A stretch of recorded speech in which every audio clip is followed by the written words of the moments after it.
La UNASUR demostró su eficacia a la hora de resolver el conflicto entre Colombia y Venezuela. La intervención de la Unión de Naciones Suramericanas en los conflictos de la región está produciendo resultados que eran impensados antes de su conformación y se consolida como un organismo capaz de resolver profundas crisis, manteniendo su rasgo diferencial en relación a la OEA: ser un organismo exclusivamente sudamericano sin injerencia de Estados Unidos. Cuando los presidentes de los países de América del Sur lanzaron este proyecto a fines de 2004, se le auguraba un destino de entidad virtual, solo dedicada a la producción de declaraciones de intención. Pero estas opiniones quedaron desacreditadas en septiembre de 2008, cuando ya constituida la Unión, en una reunión del grupo en Chile, se decide enviar una comisión investigadora a Bolivia para esclarecer el asesinato de al menos 20 campesinos, seguidores del presidente Evo Morales, en la provincia de Pando. El resultado de la investigación fue contundente y preciso, determinando que se había tratado de un crimen de lesa humanidad, recomendando el juzgamiento de los autores y señalando responsabilidades políticas, además de la evidente violación a los derechos humanos.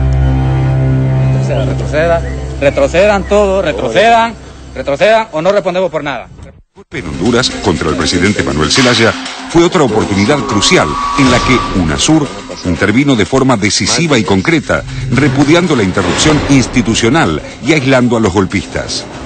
Pero la siempre explosiva situación de Colombia es el tema que hasta el momento demandó la mayor parte de los esfuerzos del organismo. Primero, fue la polémica decisión de Bogotá de permitir a Estados Unidos operar 7 bases en su territorio. El asunto fue tratado en Bariloche en agosto de 2009, donde se discutió abiertamente la cuestión. En esa oportunidad se consensuó un documento final, pero no pudieron resolverse las diferencias de fondo entre el venezolano Hugo Chávez y el colombiano Álvaro Uribe sobre la presencia de Estados Unidos en América Latina. En mayo de 2010, con el consenso de todos los mandatarios que conforman el grupo regional, el expresidente argentino Néstor Kirchner asumió la Secretaría General de la UNASUR. Su gestión se encontró pronto con un importante desafío: la crisis entre Venezuela y Colombia, suscitada luego de que, a pocos días de traspasar el Ejecutivo a Juan Manuel Santos, Uribe denunciara ante la OEA a Hugo Chávez por proteger a las FARC. El venezolano retiró su embajador y rompió relaciones con Colombia. Por dignidad, más que romper totalmente las relaciones diplomáticas con la hermana Colombia, y eso a mí me produce una lágrima en el corazón. Una guerra con Colombia, habría que ir llorando, pero habría que ir. El primer contacto que el secretario general de UNASUR tuvo con una de las partes fue en Buenos Aires, cuando el todavía presidente electo Juan Manuel Santos realizó una gira antes de asumir. Luego de este encuentro, en su rol de futuro mandatario de Colombia, Santos exhibió un discurso moderado con relación a la ruptura de las relaciones diplomáticas de su país con Venezuela. Unos días después, el canciller venezolano Nicolás Maduro también viajó a la Argentina para entrevistarse con Néstor Kirchner. De esta visita surgió el compromiso de buscar una salida a la crisis y evitar una confrontación armada en la región.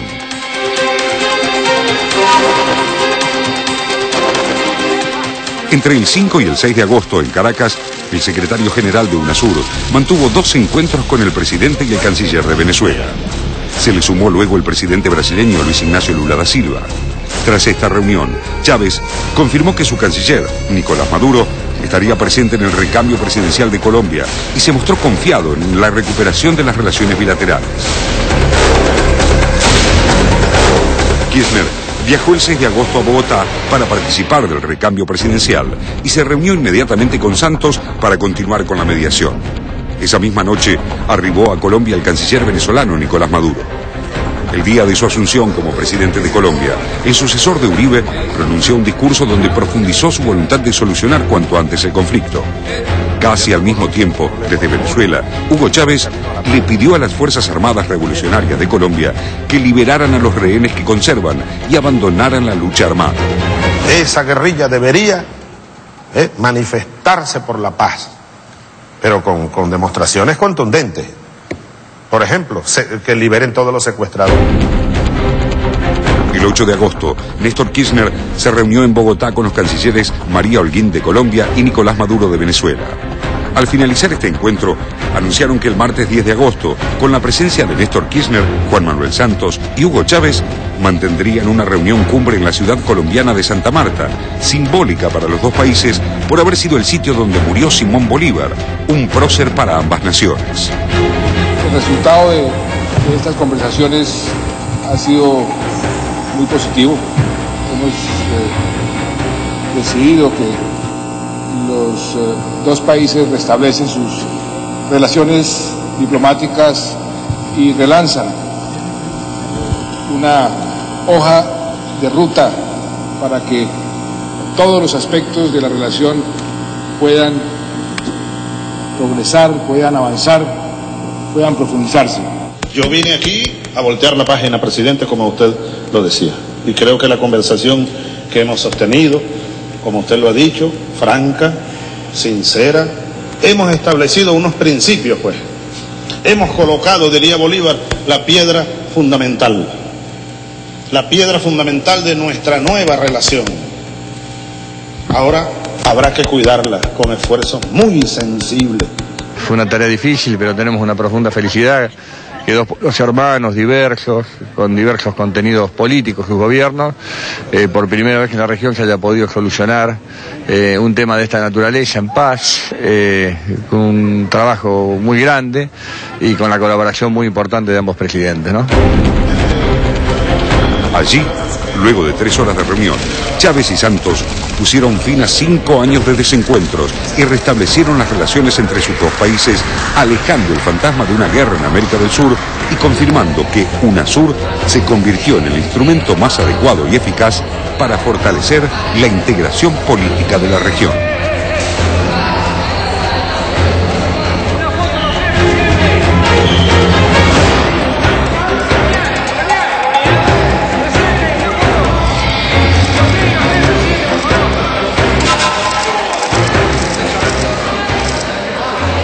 Hay una pelea interesante que no está saldada entre UNASUR y la OEA, porque UNASUR es relativamente nueva, la OEA tiene ya más de 60 años y hay que ver qué fuerza tiene y si logra consolidarse. Pero sí me llamó mucho la atención las declaraciones de la canciller colombiana, la nueva canciller Holguín, que resaltó dos cosas. Primero, la figura de Néstor Kirchner, dijo, tiene una simpatía ideológica con el presidente Hugo Chávez y una relación de amistad con el presidente Juan Manuel Santos, y resaltó también el lugar de UNASUR, que esto me parece un giro, porque hasta ahora el gobierno colombiano, del anterior presidente Uribe, intentaba resaltar permanentemente a la OEA, que intervenga la OEA, con el tema de las bases militares, que no se discutan en UNASUR, que vaya a la OEA. Cuando fue el ataque militar a Ecuador, que se discuta en la OEA, que no se discuta en el Grupo Río. Desde acá más de una vez hablábamos de cuánto había de voluntarismo con la cuestión de la UNASUR. Y lo que empieza a ocurrir también es que uno podría pensar que esa misma voluntad política es la que está poniendo en el centro de la escena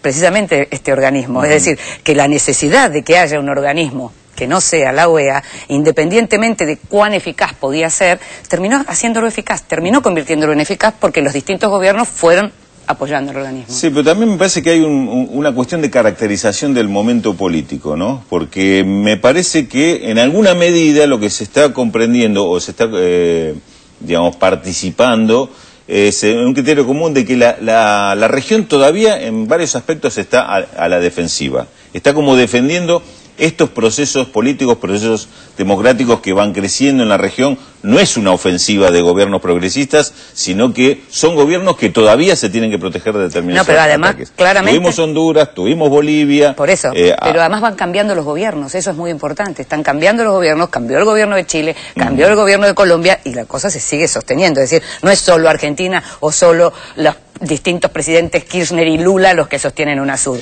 El hecho que lo acepte Colombia me parece un dato fundamental. A propósito de Colombia, de Chile, a propósito de Chile, el presidente Piñera, en Colombia, cuando fue a la asunción de Juan Manuel Santos, justificó la ampliación de las bases militares en Colombia. Justo cuando el Tribunal Supremo Constitucional acaba de declarar que la ampliación de las bases es inconstitucional en Colombia y que esto va a tener que ir a debate al Parlamento. Digo, ahí el tema no está saldado. Piñera, por cuestiones claras que tienen que ver con lo ideológico y demás, estuvo a favor de que Colombia hiciera lo que quisiera con eso. Hablaba de la independencia, de criterio, y decía que no había ningún otro país que podía entrometerse en esa decisión. En este caso no sería sorprendente, salvo por la cuestión judicial que estás mencionando. Ahora, fíjate en este tema como claramente el tema de las bases militares en Colombia, como es un tema de la UNASUR, ¿cómo lo podrías abordar desde dentro de la OEA con Estados Unidos adentro? Pierde totalmente sentido la discusión, el debate. Es lo que quería Uribe. Claro, bueno, pero porque quería vaciar la discusión en realidad, el debate o el contenido del... Totalmente. Bueno, si todos los países tuvieran el mismo precio, digamos, el mismo valor, sería interesante que fuera dentro del mismo organismo que se discutiera y que los países estuvieran todos ahí adentro. Lo que pasa es que sabemos que no es así. Me pregunto si va a haber un debate sobre el tema Surinam, porque asumió Dersi Bouterse como nuevo presidente el jueves, un presidente muy cuestionado, buscado por la justicia holandesa, acusado de narcotraficante, o sea, situación complicada. No fue ningún presidente latinoamericano, ni uno, a la asunción de Dersi Bouterse. Es más, no sé si la mayoría de los países ni siquiera mandaron un representante. Surinam es parte de UNASUR, y además creo que ahora Guyana tiene la presencia pro tempore de UNASUR. Digo para mencionar los dos paisitos que están ahí en el norte de América del Sur y de los cuales se habla bastante poco, y me parece que vamos a tener que prestarle atención. Ahora, otro de los niveles de análisis del informe que acabamos de ver tiene que ver puntualmente con la relación entre Colombia y Venezuela. Sin lugar a dudas. Digamos que este nuevo comienzo o este nuevo despertar en la relación entre los países vecinos, hay que ver cuánto dura por lo menos esta intención de que las cosas funcionen bien. De hecho, además hubo un atentado esta semana en Radio Caracol que sorprendió a muchos, que también sorprendió, ahí tenemos imágenes, sorprendió la reacción en principio del presidente Santos, bien diferente a lo que pudo haber sido la reacción de Álvaro Uribe, en el sentido de que no acusó a las FARC como muchos intentaban que hiciera, se mostró muy cauteloso a la hora de acusar. ¿Quién está detrás de este atentado? No sé lo que piensan ustedes, no lo hablamos todavía, pero la verdad que claramente está quien no quiere que haya ni buen vínculo con Venezuela, ni un buen comienzo de gobierno para el presidente Santos, ¿no? Sí, hay muchas hipótesis, o sea, difícil de determinar. La FARC no siempre dicen que son ellos los que están detrás de un atentado. Desmintieron algunos que después se demostró que habían sido ellos. El propio Radio Caracol, en Radio Caracol ya el jueves a la tarde decían que podía haber sido algún grupo del ejército, porque incluso parece que el dueño original del coche bomba era un miembro del Ejército Nacional. Lo que es claro es que es alguien que no quiere además diálogo entre la FARC y el gobierno. Sí, hay una tranquilidad inicial que, como dice Inde, Santos no salió a aprovecharse del tema para atacar a nadie, a acusar a nadie, por lo que también estaba la especulación si no podía haber sido promovido por el propio gobierno para justificar una actitud más dura. Más ofensiva. Las primeras horas, ya... Ahora está cambiando nuevamente. Endureció. Sí. En las declaraciones de ayer ya lo endureció, dice, la puerta del diálogo está cerrada. Pero eso uno lo puede adjudicar a distintos motivos, y uno de ellos puede ser que la primera reacción a la cautela de Santos, quién sabe,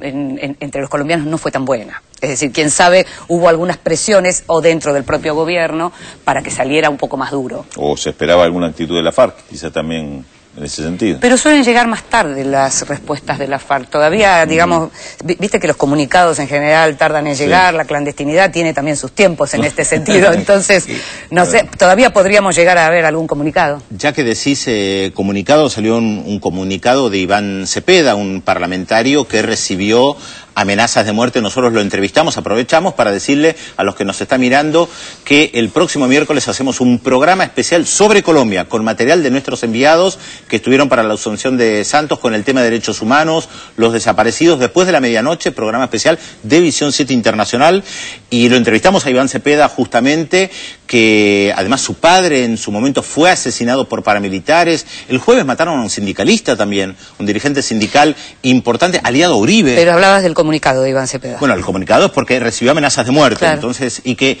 con esto sabemos que en Colombia esto no es broma, Ahora, este clima enrarecido es el tema, ¿no? Esto que mencionábamos. Asume Santos, clima enrarecido, esto independientemente de que su vicepresidente a los 2 días fue operado del corazón también, o sea que ya tiene además problemas fácticos severos dentro del gobierno, pero más allá de esta cuestión, lo que estamos viendo es como una caja de Pandora, esperemos que no.